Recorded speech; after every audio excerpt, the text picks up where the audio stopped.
gaurko azkenengo elkarrizketan lehen aipatu den bezala, sortzen elkarteko euskara arduraduna dugu gurekin barkatu Olatz Egiguren. Izan ere, azkenengo urte hauetan proiektu berri bat lantzen ibili dira. Ikasle euskaldun eleaniztunak sortzen izena duena eta horri buruz hitz egitera edo orkestera etorri da Olatz. Ongi etorri. Eskerrik asko. Zer moduz? Ongi, posik. Bai, proiektu berria hor daukazu ez? Hori da. Eta, pixka bat zertan datza? Egin dugun ikasle euskaldun eleaniztunak esteko gida da hain zuzen ere ikastetxe bakoitzak bere hizkuntza proiektua sortu edo landu behar duenean erabiltzeko gida bat, erreferentzia bat, lan-tresna bat, hori da egin duguna. Hizkuntza proiektua ikastetxe guztiek behar dute, hizkuntza proiektuan jasotzen dituzte eskolako hizkuntza desberdinen inguruko helburu guztiak, hor erabakitzen da ere bai irakaskuntzarako hizkuntza bakoitzarekin ze metodologia, zenbat ordu, guzti hori nola egingo den, eta baita ere ikastetxe berak dituen barne zein kanpo harremanak, hau da, hizkuntzaren erabilera ere nolakoa izango den. Eta orduan guk pixka bat egin duguna izan da, hizkuntza proiektu hori lantzeko gida bat egin dugu. Parametro oso zehatzetan jakina, ze egon badaude beste gida batzuk ere. Eta zeintzuk dira bere helburu nagusiak?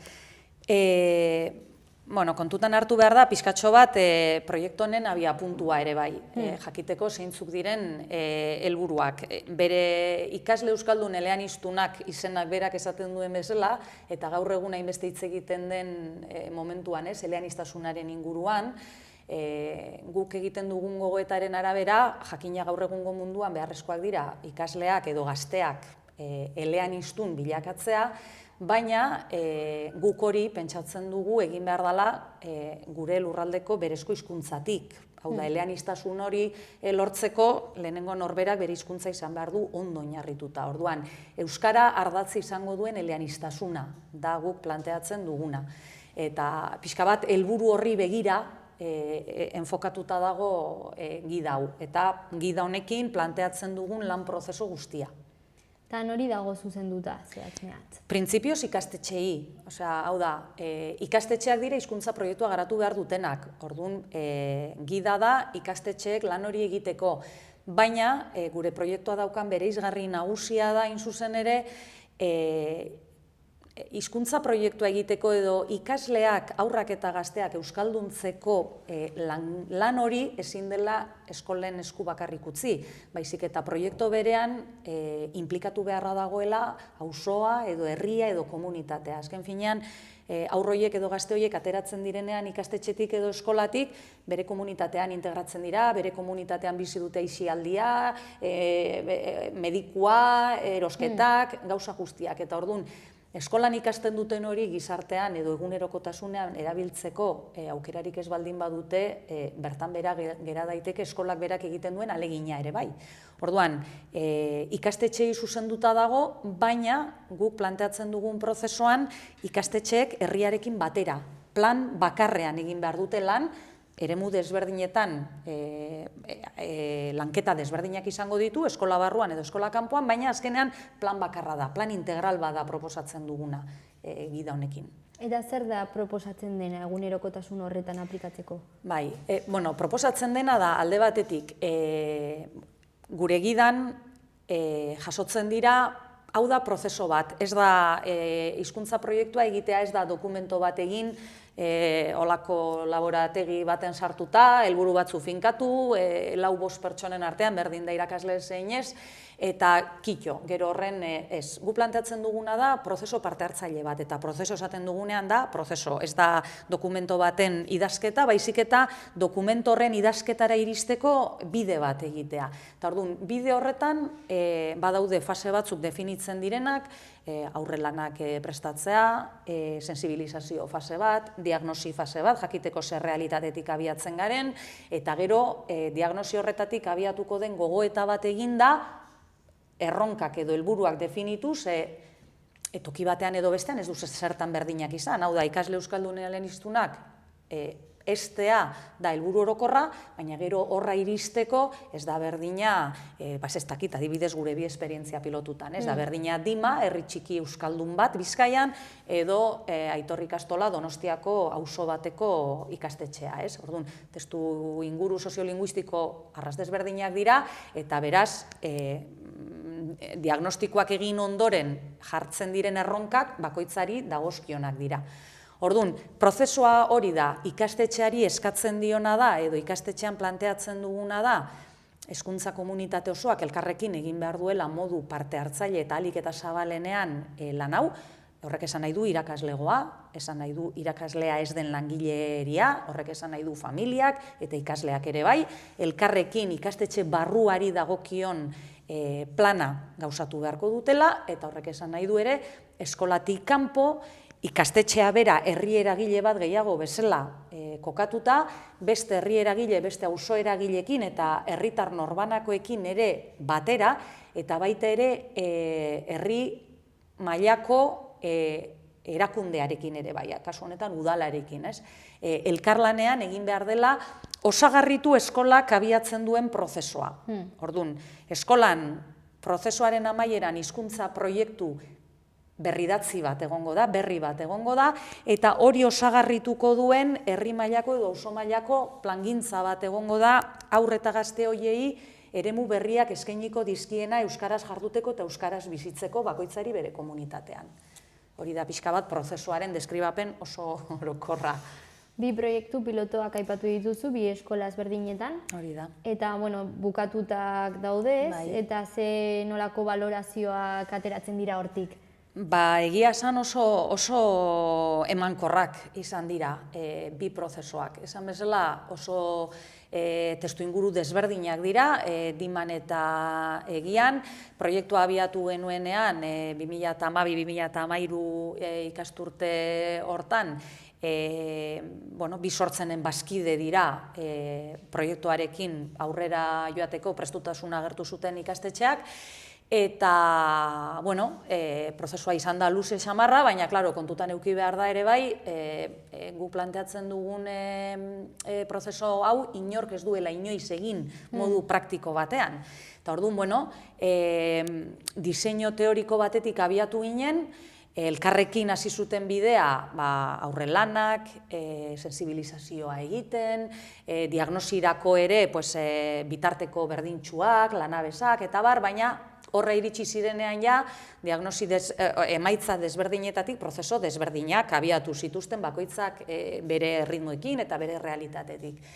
Gaur da eguna, Dimako ikastetxeak bere hizkuntza proiektua jada idatzita duen, ez bakarrik hezkuntza komunitate osoaren partaidetzarekin, baizik eta herriarekin partekatu duen hizkuntza proiektu bat, eskola barruan egingo dutena partekatu dute, eta horrez gain, eta ikastetxea partaide izanik, herri mailan ere elkarte berriak sortu dira, dinamika berriak sortu dira, eta elkarlanerako gune bat osatu dute herri eragile, herritar norbanako eta ikastetxearen artekoa eta udala parte dena ere bai, modu iraunkor batetan lanean jarduteko.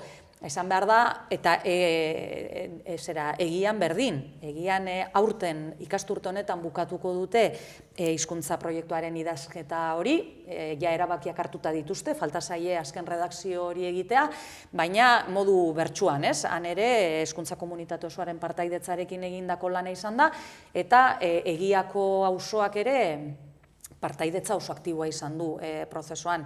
Gogoratu behar da, segurazki ezagutzen duzuelako, Egian euskaraz bizi nahi dut herri ekimena edo auzo ekimena kasu honetan nola antolatu zen, txandakako dinamika bat, nola eragile desberdinek hartzen zuten konpromisoa epe baten barruan euskeraz egiteko lehen hitza, toki guztia euskeraz bizitzeko, ez?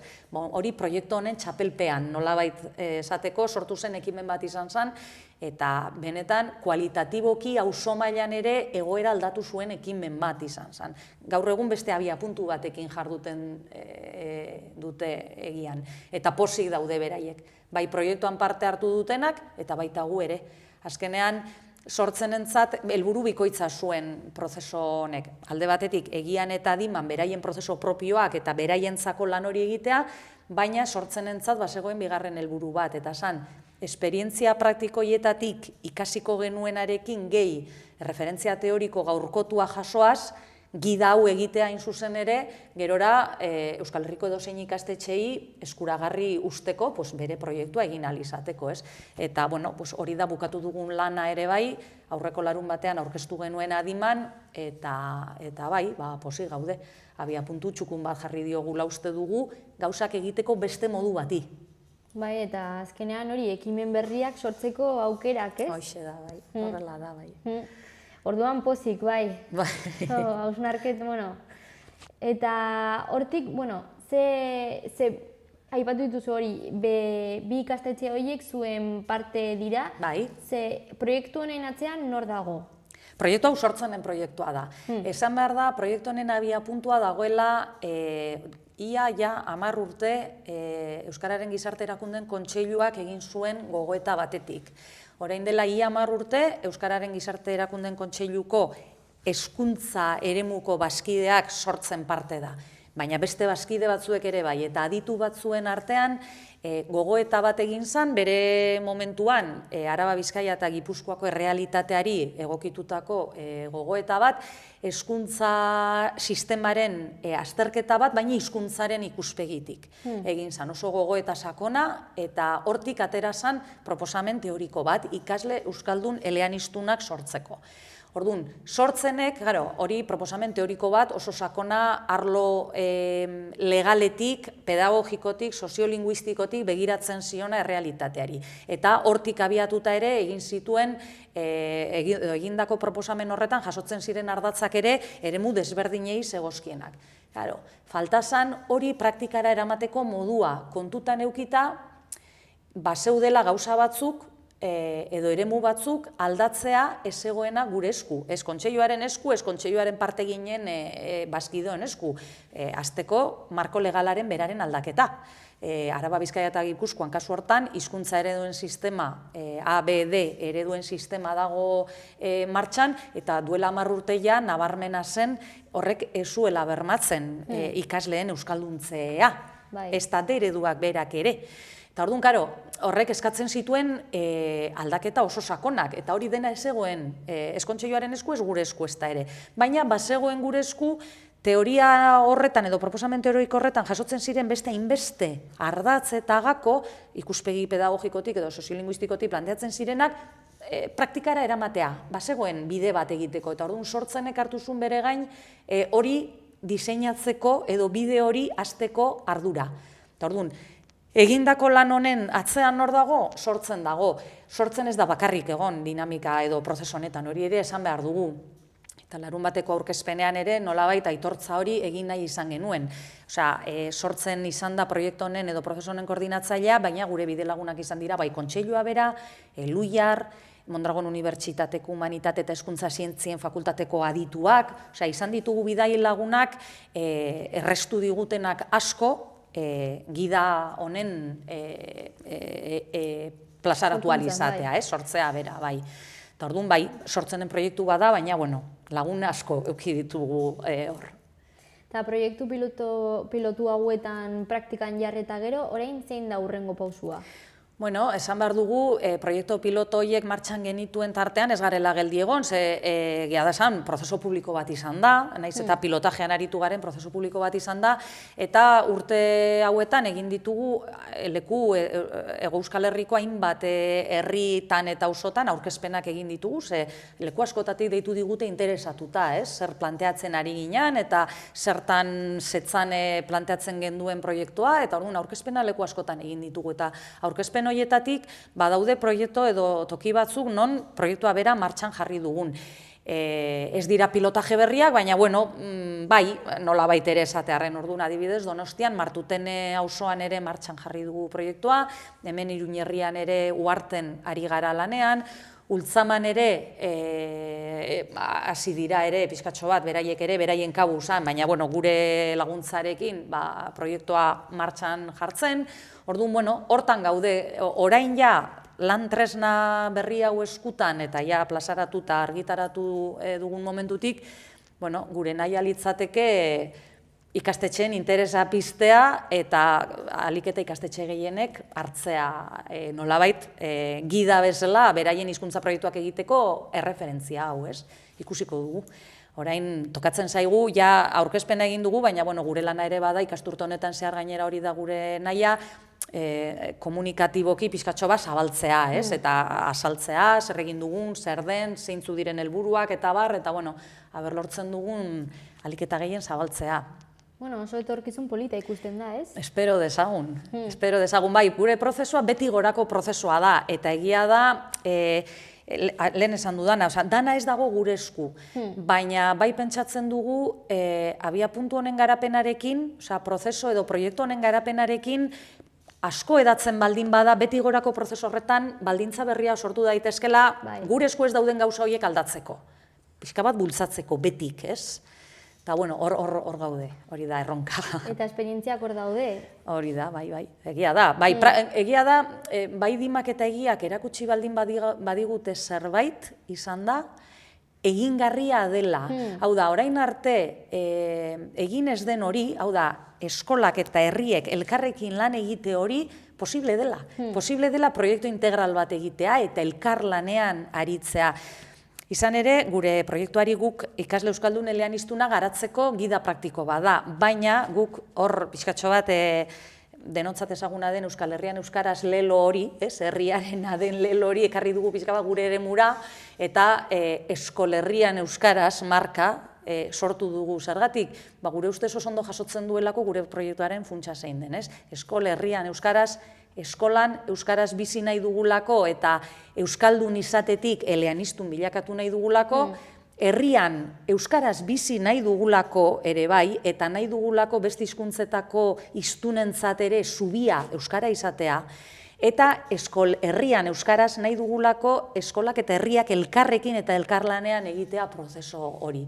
Eta dimak eta egiak erakutsi dute posible dela egitea, eta emaitzak ematen dituela, eta parte hartze zabalak posible direla eta jendea posik gelditzen dela. Eta emaitzak ikusten dituenean gainera motibatzen dela jarraitzeko lanean, ez?